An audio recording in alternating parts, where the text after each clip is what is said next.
Турции начинается новое расследование по делу исчезновения туркменских активистов. По заявлениям Туркменского Хельсинкского фонда по правам человека, прокуратура города Эдирне затребовала видеозаписи с камер наблюдения депортационного центра места, откуда в июле 2025 года исчезли Алишер Сахатов и Абдулла Арусов.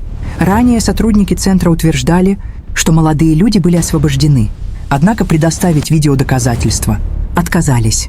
Более того, по данным правозащитников, чиновники пытались скрыть информацию, перекладывая ответственность между различными ведомствами. Адвокатам долгое время не давали доступа к ключевым данным, что вызывало серьезные вопросы и обеспокоенность международного сообщества. Теперь по требованию прокуратуры должны быть предоставлены все записи камер наблюдения за день исчезновения. Это может стать важным шагом к установлению истины. Семьи пропавших продолжают бороться и требуют ответов. Правозащитники настаивают на прозрачном расследовании, установлении местонахождения пропавших и привлечении виновных к ответственности. Мы не имеем права молчать. Каждый голос важен, каждое действие – это шаг к справедливости.